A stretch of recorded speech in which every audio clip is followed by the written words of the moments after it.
You didn't ask for it, but you need to hear it. Hot takes and bold opinions today on how many hot dogs is too many hot dogs. No, there are no. There's not too many. The newest work feature for your car, and one housekeeper's Cinderella story. We are Okay. going to say what needs to be said, even if no one asked. She's Rebekah Black. I'm Dan O'Malley, and this is Unsolicited. Look, if you want to galvanize the entire internet against you, listen up. This is how you do it. Everyone is furious on behalf of a house cleaner who was asked to find 100 mini ducks to, quote, ensure a job well done. The note from S&J says to our cleaner, we hid 100 mini ducks around the apartment. This is on a sticky note on a jar in front of some spices and oils. It goes on to say, we do this to ensure a job well done.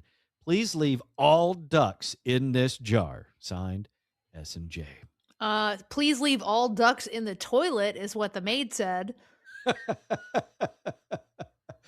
The challenge was framed by the couple, of course, as a way to ensure a job well done. And it was shared online through photos of the ducks alongside a Post-it note attached to the glass jar.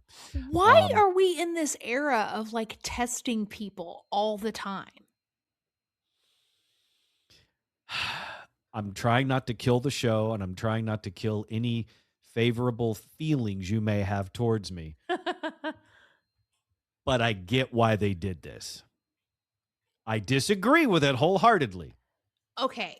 I understand the goal. I understand the objective. I but do too. I disagree with the strategy and the implementation.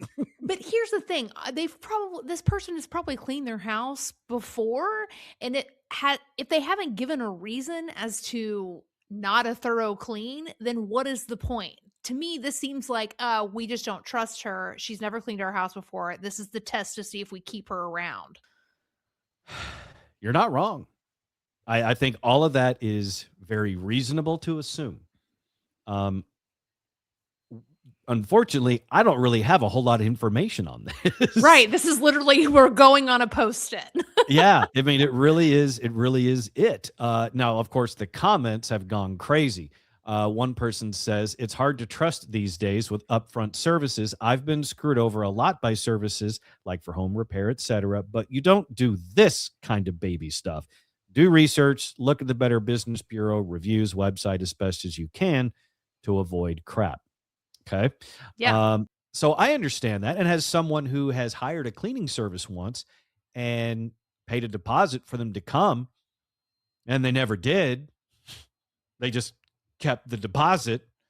I understand the idea. I understand the goal of wanting someone to not only show up, but do a good job. Okay, But the way they went about it is very, very poor. I agree completely. Isn't though the rule of thumb when you have to pay for something is that never pay for it up front? Especially Yeah, when it comes to like a home service or a home repair, right?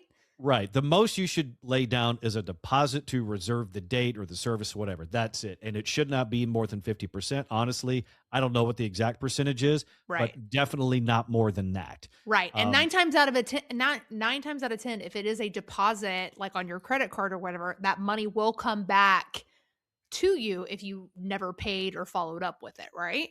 Yeah, and that's why sometimes it is actually smart to use the credit card. Mhm. Other people, of course, chimed in like most people did, like Cam, who says, I would, in fact, never clean for them again. No. And another one from a guy named Robert who says, you shouldn't treat any worker this way, but most especially not workers who have access to your toothbrush and your refrigerator. Facts. Oh, man, all of those toothbrushes were in the toilet at some point. And that might be the best possible scenario. Yeah. Now, while I understand the objective, and part of the reason I understand the objective is as soon as I saw this story, hiding 100 mini ducks around the apartment for the cleaner to find to ensure a job well done, It reminded me of Van Halen and their concert writer from the '80s, where they famously put in there, "No brown M&Ms anywhere backstage." Yeah, And it Foo was Fighters has a thing about ice. yes, and it's not because Van Halen were just super jerks, although David Lee Roth was. It Well, wasn't it wasn't because they were just being jerks, it's because they were testing each venue to see how thorough they were going through the rider, and what that meant was when they showed up, that was something they could see immediately if there were brown M&Ms in the bowl, right? yeah. And if there were brown M&Ms in the bowl, then what other corners did the crew cut? And a lot of that stuff has a lot to do with safety and electricity and fire. So if you're cutting corners on the M&Ms, then we can't be insured a safe stage to play. So that's why I get the idea of it. But in the internet age, man, you are not going to find many sympathizers. Okay, well, when you take it there of like cutting corners at a concert venue, which could lead to lives being lost if they have to all evacuate and it's overcrowded, that makes sense. But I don't know that cutting cleaning corners in your house is going to have the same effect. Like, I think the person writing the post-it note is just a dick and trying to impart their dickish ways on maybe someone they see less than themselves. I agree with that. I think the sentiment behind it is very superior and crappy, and Yeah. that's about the softest way I can stomach saying it, The because nicest way. yeah, it really is about the nicest way I can put it. That's me with my, Boy Scout, little, Mhm. handkerchief on. Um, and also, even if you think this is a great idea, 100 mini ducks in an apartment, I mean, No. come on, that's a lot of mini ducks. That's dumb. How much time did they spend going around planting these stupid little ducks to see if the housekeeper actually finds them all? At 100 ducks, how do you keep track of everywhere you put them?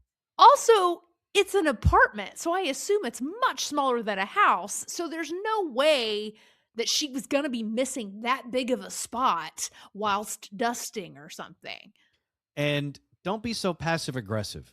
Just when the housekeeper gets there, if there are certain areas that you absolutely need or want paid attention to and cleaned, just tell them, show them, Right. like, hey, thank you for coming. Also, please clean on top of the ceiling fan blades. Mhm. Please clean the blinds. I mean, these are things you can point at and just say, hey, please clean this. Please do this. Please do that. Not, all right, come here, you peon. I've hidden 100 tiny ducks, and for every duck you don't find, I will steal a member of your family. Like, obviously, I'm being extreme here, but that's kind of the sentiment behind it. Like, what happens if this poor person doesn't find all the ducks? Do they get their pay docked? Do they get, the flat fee is covered, but no additional tip? Is Right. there a dollar amount assigned to each duck? Right. Like, 1 duck is $1. hmm Um, I worked with a guy once, and he thought he had the most brilliant idea to tip Okay. when it comes to restaurant workers, a server. His brilliant idea was when sitting at the table, as soon as he sits down, he puts the 20% tip in cash on the table. And then he tells the server, I'm going to make you a deal, buddy. Finger Yeah. snaps and finger guns. Every time you screw up, I'm going to remove $1. But if you do great, you can have it all. Ain't I cool? No, dude, you're not. Yeah. Keith, you're I you're you're a dick. I have known a person exactly like that, and they're the absolute worst when it comes to anything service-wise. Yeah. Not only are they like a jerk for doing that with the money, right? And literally threatening them every time they pass by, um, but they're not nice when it comes to the service. Right. And if one little thing goes wrong, that poor server is going to hear about it for the rest of the night. Yeah. Absolutely. And I told and I had to explain to this guy in detail why he was an a-hole. And he wasn't getting it. I'm like, dude, you're an No. a-hole. Yeah. No, I'm not. This is a great idea. Yeah, it's a great idea if you want everyone to think you're an a-hole. Yeah, do that. Mhm. And It took about 10, 15 minutes of me explaining it to him, or trying to, before he sort of kind of got near or adjacent to him realizing doing this is a bad idea. My final straw was me basically telling him, okay, I tell you what, let's flip this around. Because at the time we were doing a radio show, we were doing a sports show, and we had never worked together before. And I said, I tell you what, this is what we're going to do. I'm going to put $20 on this counter. Yes. And for every time you say something stupid, I'm taking money away from you, Keith. And that was the moment that the little tiny light bulb, it wasn't a big one, it was a small one, and it was dim when it was on. But that was when it finally ding, went off just a little bit. And he was like, well, that's rude. Aha. Yes, it is, Keith. Dan, I would like to give you $100 right now for name dropping the person. Listen here, Keith Leibowitz. $100 in your pocket right now. Good job, Dan. Good work. Thank you very much. I'll send you my Venmo. And by the way, there's a very fine line to hiding 100 ducks in your apartment for the housekeeper to find, and then me as the housekeeper not bothering to look for them, but then dropping 100 dicks in the apartment for you to find. I'm not a good housekeeper.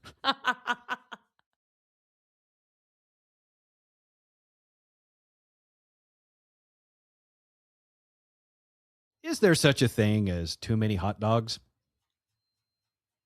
No. On a date? No. Okay. I believe you and my wife would get along very, very famously. She is also a hot dog fiend. Yeah, I love a hot dog. It's literally my favorite food, I think, on the planet. Okay, so I'm now going to give you a scenario, one that I believe happened in real life, and I want to see how you would respond if you were in this situation. Are you ready? Yep. Let's say it's a first date with a guy. You end up at his place, and when he excuses himself, you decide to snoop around in the kitchen. You open up the refrigerator, and you find... I don't even know how many packages of hot dogs that is. There's like 1, 2, 3, 4, 5, 6, 7, 8, 9. It's like 20 visible hot dog packages in this refrigerator, and that's just on 2 shelves. That's marriage material. Marriage material? Immediately, I would like get down on a knee and propose, because I'm like, I don't want to live my life without somebody with 25 packs of hot dogs in the refrigerator. And I don't believe that this photo was taken in advance of or during the ice storm that just hit a majority of the country. I think this was some time ago. This is like a normal day in this person's refrigerator. Yeah. And they got that many hot dogs in it. Look, unless you have a barbecue coming up, I have questions. Why? Are you just not a hot dog fan? Why do you hate hot dogs, Dan? I don't hate hot dogs. I just don't need 500 hot dogs at a time in my refrigerator. So would this be a red flag for you? Would you run? I wouldn't run, but I would have questions like, is there a barbecue you've got coming up for a charity event or something? But how can you ask questions without letting them know that you snooped through the refrigerator? Do you just say, oh, I was looking for a snack? You know what? If you have 1,000 hot dogs in your refrigerator, I'm not going to hide my curiosity. I'm going to ask questions. I'm going to out myself. I will stand in front of the refrigerator with it open, with a package in each hand saying, what's the deal? Meanwhile, I'm like, where are the buns? I just, again, lots of questions, not the least of which is having that many hot dogs is interesting. Maybe this person is like on a hot dog diet. Like I went through a phase where all I did was eat cereal for weeks and weeks and weeks in college, and I dropped a lot of pounds. So maybe this is what is happening here. They're going to eat hot dogs for breakfast, lunch, and dinner, and maybe drop a couple pounds. Maybe it's the ultimate, in keto nitrates diet. Protein, baby. There is a lot of protein in those hot dogs. Also, lots of fat. What if it's practice for other things? You know what? If you are a competitive eater and you're going after Joey Chestnut's world record of how many hot dogs you can eat on the 4th of July, then I have an answer to at least one of my questions. That is not at all what I meant. I know, but I was trying to keep us on the on track. But that is another question I would have, because that is too many hot dogs for one person to consume orally. So what are you doing with them? I'm crying right now. You know what? He would be too if going. I'm not even gonna finish that sentence. Let's look at the other things in this refrigerator. I see some French vanilla coffee creamer, some milk. I see some eggs. What is that? Whipped cream. Okay, that might explain some of the hot dog stuff. A couple of tubs of, I don't know if that's yogurt or cottage cheese. This may Yeah. just be somebody who's on a real serious high protein diet. Like a bodybuilder type something. Rebekah, I've been around a lot of bodybuilders in my years. Not one of them is No. ever walking around the gym scarfing wieners. At least not out of the package. All right. Another question I have. If you're on a first date and you're snooping. So let's take it more broad. Let's get out of the refrigerator, okay? Yeah, okay. First date. Is the refrigerator a spot you're going to snoop? Because I'm assuming you're going to snoop the first time you're in somebody's apartment or house. Yeah, I actually like the refrigerator option. I'm kind of sad I've never thought of it myself. You can learn a lot about somebody by what is in or not inside their refrigerator. Correct. I agree. And you can also judge like the messiness of it, because if your refrigerator looks like hot trash, 9 times out of 10, the rest of your house is going to look that way. Right? Yep. What if it's the opposite? What if you open up the refrigerator and it looks like the most pristine cooler at a Whole Foods, where everything, all the labels are facing forward and they're perfectly aligned and everything is in its own little department? Look, I love to fall asleep to those TikTok videos of the people stocking and organizing. It's great. I could not live with that person. Got it. Too organized, am I right? There is such thing as being too organized. Possibly. I sometimes do that. Oh, okay. So you're one of those people. I didn't used to be. It's just one of those things as I've gotten older. I'm like, I really like things to be in a certain place and to look kind of pretty and uniform. I don't know what it is. I've gotten weird. I've gotten kind of spectrum-y in my older age. I wish I had that. I don't. There's literally lettuce juice still sitting in a drawer in my refrigerator from like 2 weeks ago. Eventually, it might evaporate. And fingers crossed. Or perhaps it'll grow new lettuce and you won't have to go to the store for that. Even better. Okay, so let's say it's first date, whatever date it is, whatever you're dating, so you're dating first time in that person's place. Now we know looking in the refrigerator is an interesting spot to snoop. Yeah. Are you a medicine cabinet snooper? Absolutely. I do that. It doesn't even have to be a significant other. That can be at just a friend's house. Sometimes I just want to rummage. Fair enough. What about the bedside table? Is that a spot you would look? I don't think so. I'm going to say no on the bedside table, because that's where things get personal. This is where you need to know. I'm 1,000%. I'm a hardcore snooper. I will look everywhere. If there's a drawer, I want to open it. If there's a cabinet, I want to look inside of it.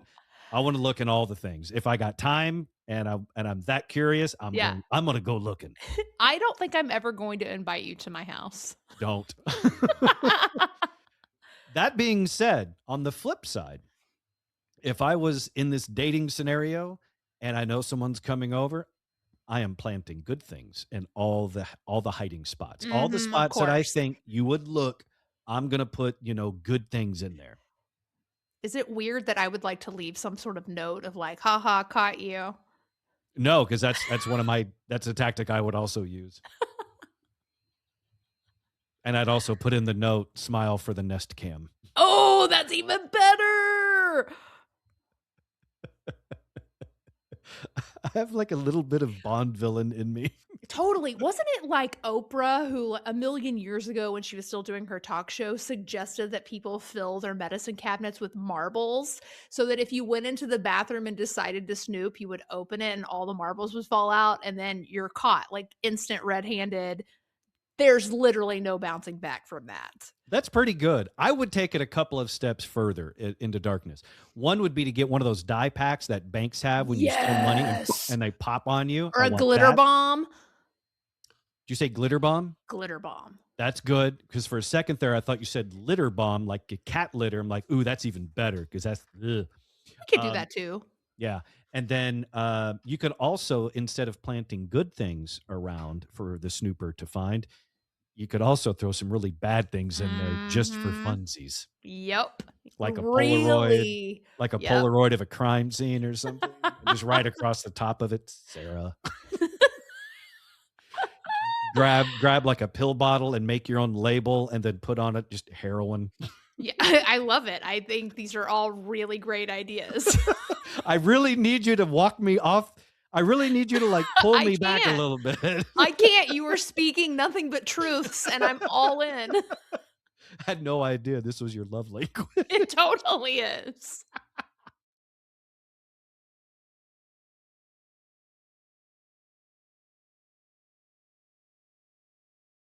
First, there was work in the office, then work from home. And now working from the car has gone next level. No. How? Why? So, you know, Microsoft Teams, Yes. It's the worst. it's on your computer, it's on your phone. And now, thanks to Mercedes-Benz, it's coming to a car. Well, I will never buy a Mercedes Benz, is what I'm hearing. Is that the reason you're not going to, or is Well, I mean, maybe in spite of the funds problem. if I had the money for a But, Mercedes yes. CLA, I wouldn't buy it. Exactly. Well, that's exactly what's happening. The 2026 Mercedes-Benz CLA is officially hitting the streets this month, marking the first time the automaker's proprietary MBOS operating system is available to the public.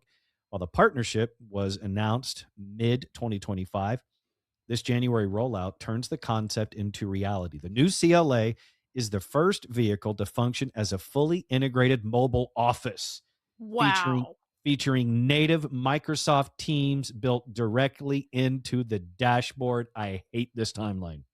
Like, why? What are we doing here? You do not need to be or have access to all of your employees at any given moment. Are we homing pigeons? Just put a little tracker on my paw. You know what? Sometimes I think that's how upper level executives and corporations view the worker. Yeah, we're just little worker bees. We don't mean or do anything other than work for you, and that is the priority number 1. Yeah.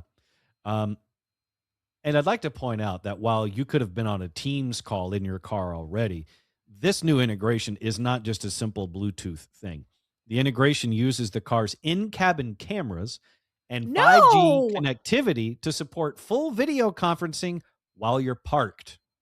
For safety, this system automatically cuts the video feed the moment the car is put into drive, switching seamlessly to an audio-only interface to keep the driver's eyes on the road. The update also includes Microsoft Intune for secure access to corporate data and Microsoft 365 Copilot, an AI assistant that can summarize emails and manage schedules via voice command, like your upcoming Teams call while you're in the HOV lane. So my one glimmer of hope was that it all worked while you were driving, and in the event you were in a car accident, you could sue your company and take them for all of that it's worth.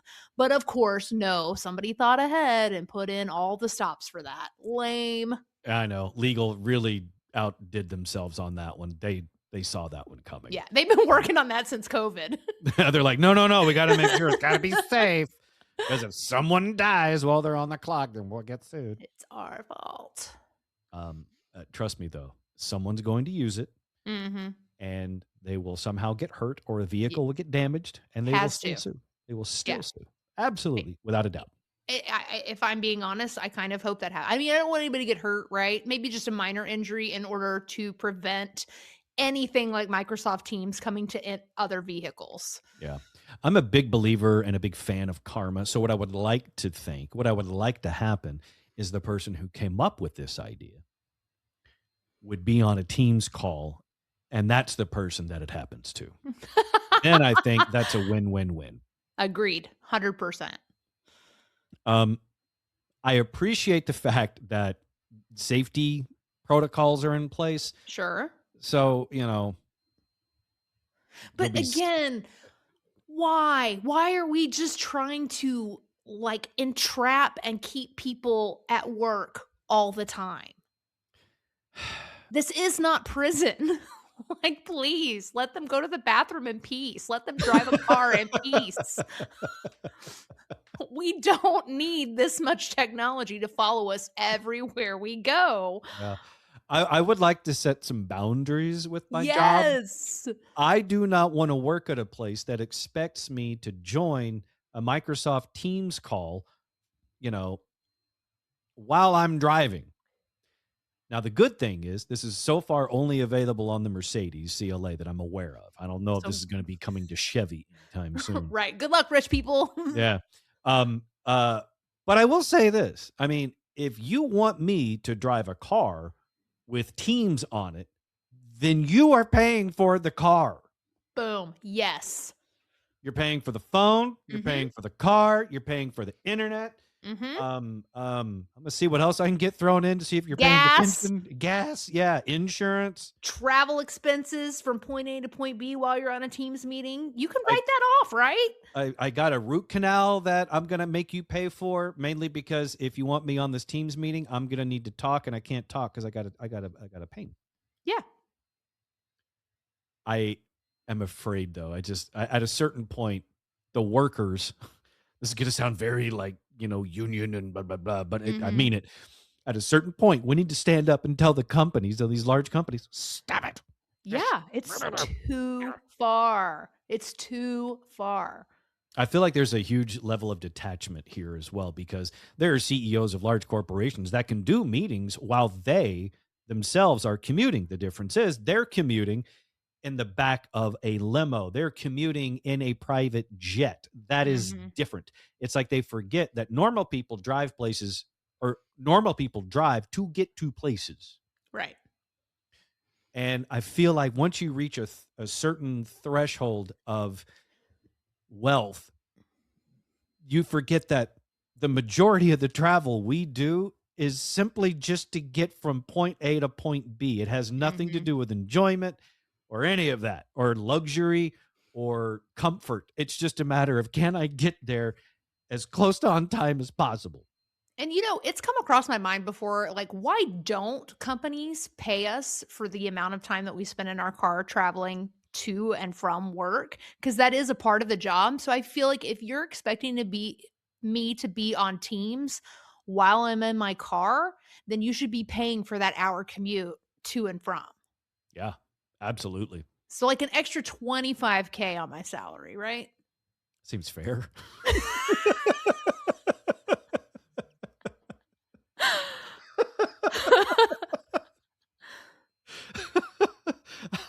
that was that makes perfect sense to It me. For does. $25,000, I will log on from the car. You got Yeah, me. done.